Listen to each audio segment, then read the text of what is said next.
A nation and the people on the move, keeping you up to date. Belmopan Weekly. Tonight on Belmopan Weekly, new farmers market for Belmopan, Earth University visits Belize, new resource center inaugurated, and more top news stories. Good evening and thanks so much for being with us on this Thursday, the 7th of July. I'm Dawn Mitchell. On Wednesday this past week, the Ministry of Agriculture, along with the Food and Agriculture Organization, held a one-day irrigation policy and strategy stakeholders workshop at the George Price Center for Peace and Development in the capital city, Belmopan. Rudy Aguilar was there and found out more. Farmers, landowners, entrepreneurs, representatives from organizations such as Belize Sugar Industries, Belize Growers Association, various cooperatives, and the Social Investment Fund were eager to hear about new techniques and information on how to improve their yields at the farm. Mr. Phil Riddell, International Advisor on Irrigation and Water Management Policy, was one of the facilitators and told us why Belize should be interested in this topic. If we look at the year round and we look at the probability of rainfall, there is not enough to sustain a fully productive agricultural sector. So that by itself is something that government might want to think of in terms of a policy framework to get more investment into the sector, to help the private farmers make more money from irrigated farming. Within 20 to 30 years, we're going to have 2 billion more mouths to feed on the planet. A lot of the traditional food producing areas are unable to increase their production because of climate change, because areas are maxed out, because yields are maxed out. In addition, big producing countries like India are going to be importing their grains very soon now. China is taking 5 million hectares out of production. So the traditional food producing areas are going to reduce their ability to feed the world, and yet we're going to have 2 billion more mouths to feed. So the whole dynamics of global food security are changing, and this represents a fantastic opportunity for Belize to go aggressively after its undeveloped areas, not just to feed itself, but to export crops and make serious export revenues.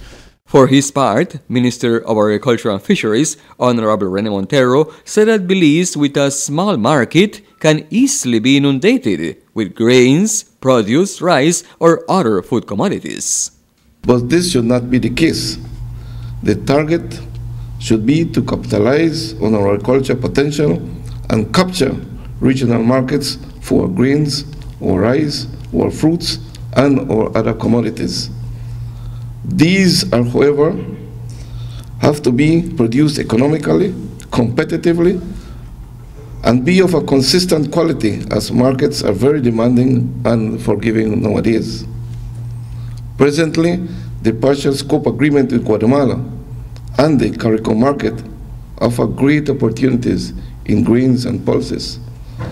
But to maintain a competitive edge, technology must be employed. The assistance provided by the Food and Agriculture Organization FAO will contribute to bridge a critical gap in assisting with the development of a systematic framework that should increase irrigation coverage in Belize. For Belmopan Weekly, I am Rudy Aguilar. This project will assist in identifying areas where irrigation development is feasible in Belize and will strengthen the institutional capacity to deal with the expanded investment in irrigation development in the country. For the villagers of Gracie Rock, Sunday, 3rd July was a historic day as their newly refurbished resource center was officially inaugurated.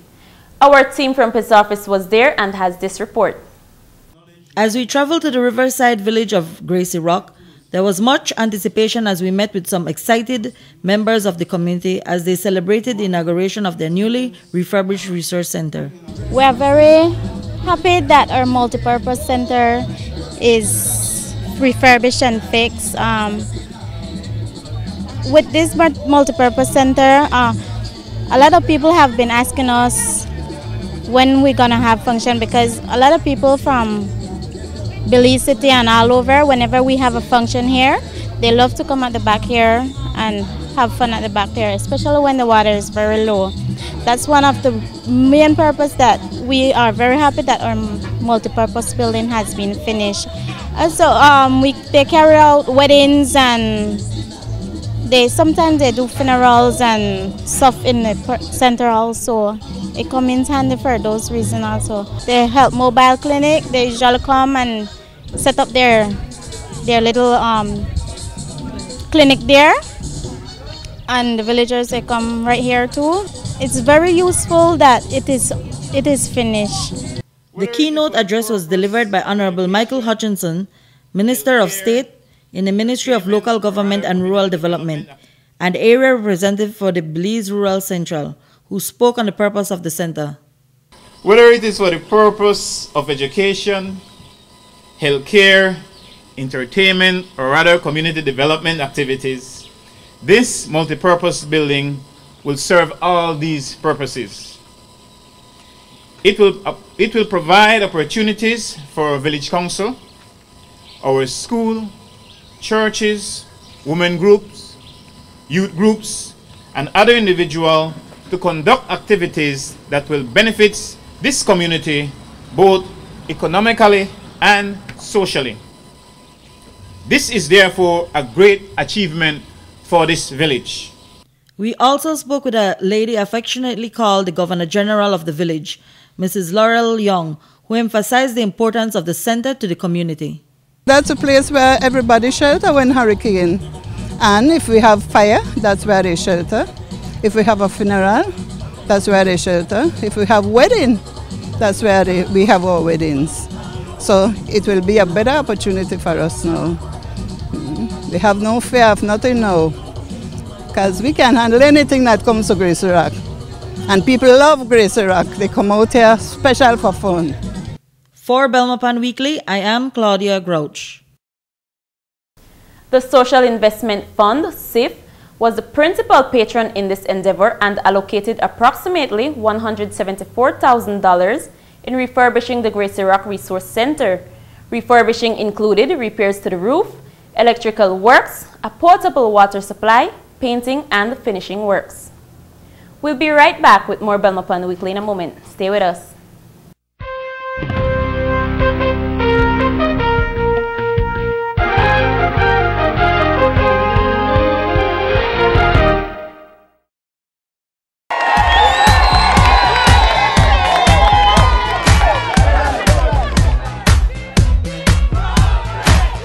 With hundreds of Belizeans from around the country having turned out on a working day to demonstrate their unwavering support for Prime Minister Dean Barrow and his government's position in defending the national interest, and with the opposition having unceremoniously absconded, the Prime Minister made history introducing in the National Assembly a bill to consummate the government's public acquisition of Belize Telemedia. The decision to nationalize was both legitimate and imperative when we first took it, and nothing has changed in that regard.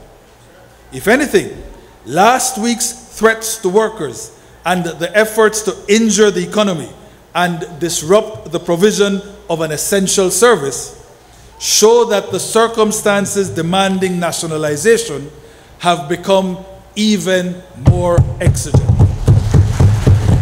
So, Mr. Speaker, we have reloaded and we are ready to go. And what we're doing is the essence of compliance with the rule of law.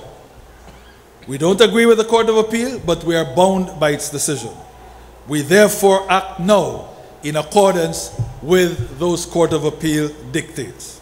When this bill is passed, Mr. Speaker, and the consequential acquisition order made, neither the sky nor the investment climate will fall. But this administration would have complied with the overarching requirement of its mandate to protect and promote at all times and in all circumstances and no matter what the cost, the national interests of Belize. History today with BTL and a few weeks ago with BL is splendidly on the move. No one should be allowed ever again to thwart this march of progress, this triumph of democracy. So we will introduce, as soon as practicable, this constitutional amendment bill to enshrine the gains of the people. After the relevant consultations and assuming the support of the electorate, we will pass it into law.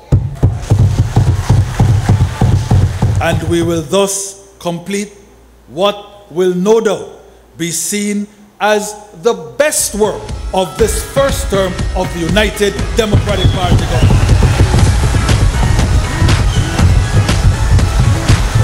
Your UDP government, defending the national interest and securing the well-being of Belizeans for now and for the future.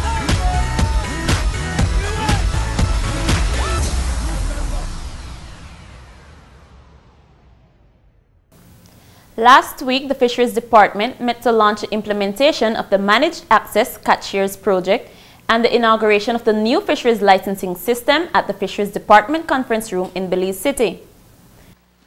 The project will empower fishermen by ensuring greater participation in decision-making and will impact their lives by improving the benefits that will be derived from the fish stocks in terms of increased fish landings, larger classes, and increased prices and revenues. Ms. Beverly Wade, the administrator at Fisheries Department, says this system will strengthen the existing management regime by ensuring stakeholders are benefiting from the system. Belize has been known both regionally and internationally for its commitment to sustainable management of its marine and fisheries resources. We have also been prided with management regimes which are based on science and socio-economic considerations to support our fisheries sector and to ensure that the stakeholders, which is primarily our fishers, continue to benefit meaningfully from our resources. The project will include the recovery and rejuvenation of coral reef and seagrass habitats damaged by intense and unsustainable fishing pressures and the maintenance of the overall health and sustainability of the Belize Barrier Reef Complex. Minister Montero gave the main address and elaborated that the system will promote and support the livelihood of the fishermen. The implementation of these two activities are greatly linked to each other, are fully in line with the goals of our Ministry of Agriculture and Fisheries, which is to promote and support the development, conservation, and sustainable use of our fisheries resources. My ministry is committed and will continue to support fishery management tools that seek to improve not only sound management of our fishery resources, but also the livelihood of our hard-working fishermen, who are the backbone of our fishing industry. The Managed Access project is being implemented at 2 pilot testing sites, which include the Glover's Reef Marine Reserve and the Port of Honduras Marine Reserve. Application for licenses can be made at the main Fisheries Department offices during normal working hours. Its campuses was established in Costa Rica since the early 90s and offers an undergraduate program in agricultural sciences and natural resources management. With the help of an international faculty, it provides a world-class scientific and technological education that emphasizes values, ethical entrepreneurship, and environmental and social commitment. Earth University's innovative educational approach has been preparing young people from Latin America, the Caribbean, and other regions, including Africa and Asia, to contribute to the sustainable development of their countries and construct a more prosperous and just society. And from Monday, June 27th to Friday, July 1st, Earth University visited Belize and met with Belmopan Weekly's Claudia Grouch, who found out more about their visit. Ms. Melissa Carvajal works for the Development Office at Earth University, a university which has a very soft spot for Belize and Belizean students in its heart. I'm here returning a very kind visit of the Chancellor of Belize, Minister Erlington. He visited the university back in March, so we're basically returning the visit and taking the opportunity to also revisit some of the partners we have here in Belize, supporting young people to go and study in the university. So that's basically what we're doing this week. Earth University has more than 1,500 alumni from 26 different countries. 32 of those are from Belize, and they are currently serving both in the public and private sector, and in some cases even developing their own ventures and consultancy. Currently, there are 9 Belizean students, 6 women and 3 men enrolled at the university. Since most of their students receive some form of financial assistance, their visit to Belize also included reinvigorating some partnerships. Basically, partners that we have here in Belize are organizations that help us fund our financial aid program. It's important to mention that most of our students in the university, actually 80% of our students, they have a scholarship. 50% have a full scholarship, and the other 20% they have a partial scholarship. So the effort that we do fundraising-wise is really important. In Belize, we have different organizations that are currently helping us. We can mention Oak Foundation, PACT, the Ministry of Education, and in the past we also received the help of the Ministry of Agriculture. Half of all Earth students receive a full scholarship covering all tuition, room, and boarding fees, while an additional 30% receive support to partially cover their fees. Approximately 20% pay all the established fees for tuition, room, and boarding. If you would like to help change the life of a student, their community, country, and the planet that we all call home, you can learn how and become part of Earth at www.earth.ac.cr. I'll look at more for top news stories when we come back. Don't go anywhere.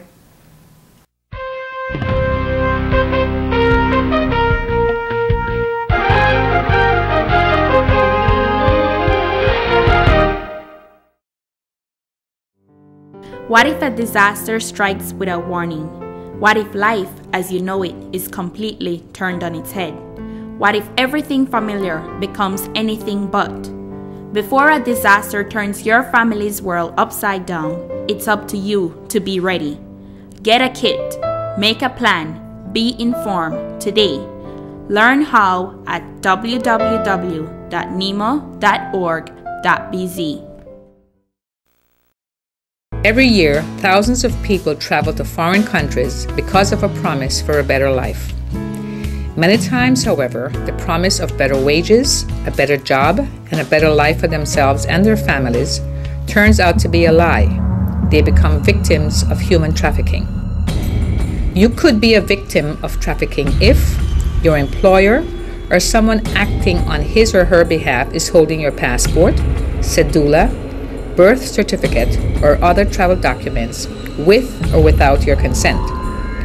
Someone has tricked or forced you to leave your country. You are not told the truth about the kind of work you are doing. You are forced to work in order to pay off a loan debt. A stranger has paid for or helped you to get your visa. If you or someone you know is a victim of human trafficking, visit or call the Ministry of Human Development Office or the nearest police station. The Carazal Free Zone was last week's recipient of 2 garbage trucks and a fire engine, a donation made to the government and people of Belize by the Ambassador of China on Taiwan, C.K. Wu. The fire truck will be useful in the prevention of and fire control within the free zone, thereby minimizing the time that the fire engine would need to travel from Carazal town.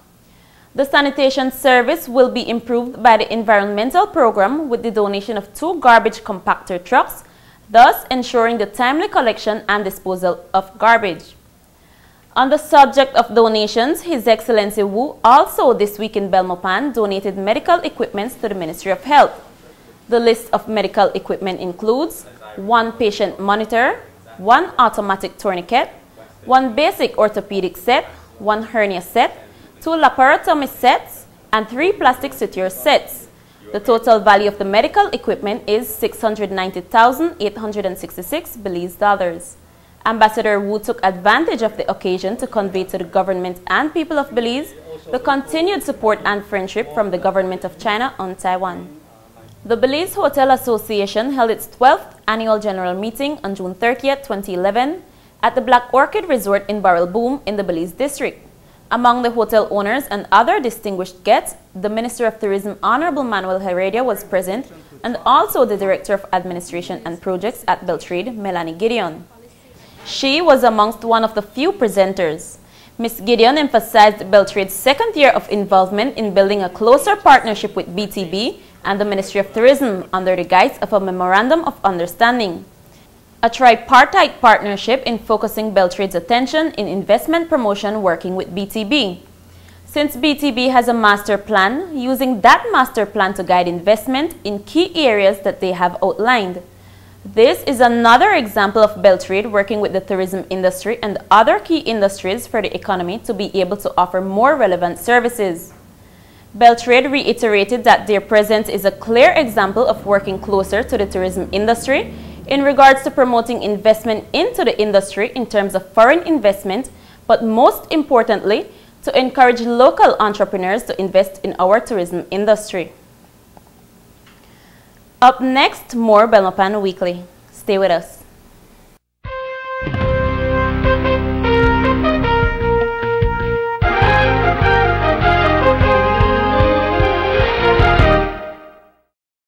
Transfer of electors is conducted during the period July to August of each year.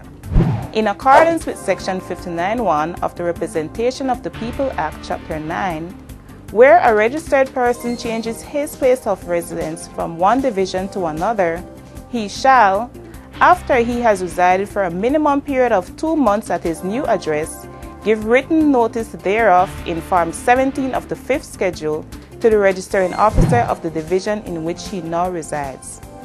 Therefore, electors who have changed address from one electoral division to another are urged to visit the Elections and Boundaries Department office in their new division to place an application for transfer. To facilitate the process, we encourage you to bring along a picture ID, such as a voter's identification card, a Belizean passport, social security card, or a driver's license.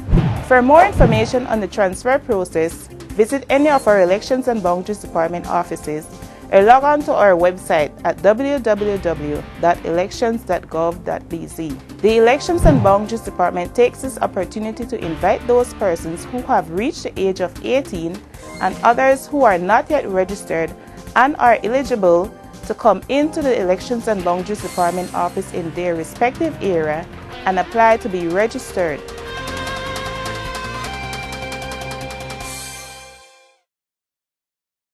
Residents of the westernmost town of Benque Viejo are receiving a much-deserved treat with the commencement of the paving of several streets, most of this done practically overnight. And it's not just any paving or ordinary materials, as Benque Mayor explained. These streets are not only being fixed, they're being fixed with the most durable technology, which is hot mix is the technique we're using here, and that's the first time that we're using that in Benque. And of course, this is because of the commitment of our Prime Minister and our area representative, Honorable Erwin Contreras, our Prime Minister, Dean Barrow, Honorable Dean Barrow. This is part of the ongoing work of supporting municipalities and rehabilitating our streets, fixing our streets, and getting our infrastructure in order. And so I can only say that I'm very much appreciative, I'm grateful to the PM, to Honorable Contreras, for teaming up with the municipality and bringing this incredible work for Benque. And Mayor Ruiz revealed another reason for the selection of certain streets for the continuation of paving. And in terms of the streets, not only are they historical streets, because we are in downtown Benque, but also because this is the area that we envision as being the center of town. We have a plan to start our market here. This is where we have our historic Benque Fiesta. So everything is coming together. And again, it's because of the commitment of the government, our area representative and the minister, Minister Contreras, and the town council are working together for the progress of our town. So, which are the other streets identified for paving?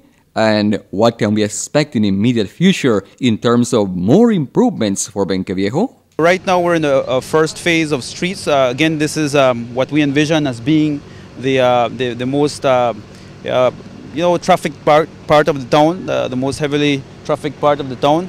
So right here we're spending about over $100,000, and the balance we'll spend as we go on other streets, same part of Benque, going along. If you look at that way, Wyatt Street and Liberty Street and Diaz Street and streets like those, this will all come in mesh together with the World Bank, that you know, of course.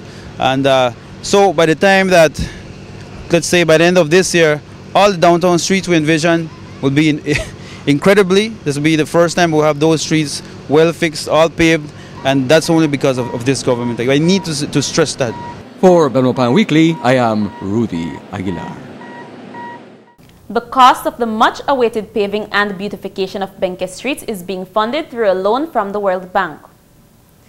With the assistance of the European Union, Belmopan City will soon be getting a facelift and modern market facilities. This will of course benefit farmers and vendors who presently don't have proper vending or selling facilities for their produce. Rudy Aguilar had an in-depth conversation with Mayor Simeon Lopez of Belmopan on this upcoming major convenience for Belmopan residents and neighbors. Ever walk through the Market Day in Belmopan City and try to navigate through the intricate and crowded and disorderly stalls, vendors, footwear and glassware all over the grounds? Especially if it is raining? Well, that will soon be a thing of the past, according to city's mayor, His Worship Simeon Lopez. We found him at the proposed construction site and asked him why the move. It will allow us to move the vendors from the Tuesday and Friday market out there so that they have a permanent fixture here and they could remain here daily if they would like to. And then it will also open for us in the city more parking spaces out there in the market area, which we desperately need. And what are the outlines of what the proposed new market will look like? It will have some permanent structures on the southern end and on the northern end, which will house permanent stalls for the vendors, and in the middle will be open with slabs so that for temporary stall holders who want to come in to sell, those won't be permanent. The permanent stalls will be shuttered and all of that, so they're secure, so they can leave their vegetables or whatever overnight, and they could be here every day. And how long will Belmopan residents have to wait for the new market facilities? It depends on the time it will take the consultant to finish the actual concept, which will then have to be accepted by the funding agency, which is the European Union and the Ministry of Economic Development, and then the process of bidding will begin for the contractors to apply, and then after that, whoever wins the bid, then the process will begin. We don't anticipate this. We hope to begin near the end of this year. I can't. Everything depends on our funding agency, and the money is there. We don't want to waste it, so we really need to get down to it, and that's why we're pushing it to get it done as quickly as possible. For his part, the head of the European Union office in Belize, Mr. Cosimo Lamberti, revealed to us some future projects that are in store for Belize, funded by the European Union. There are two projects which is called strategic infrastructure have been identified. One is a new laboratory for the Bureau of Standard. It's been designed at the moment with the support of a German firm, which is the equivalent of the Bureau of Standard in Germany, and we are hopefully will start pretty soon. I understand an agreement with Baja has been signed for having some of their land here to have an integrated approach between all of them. And even a bigger project, which should be around $5 million Belize dollar, is the road to Hopkins. It's in a very bad state.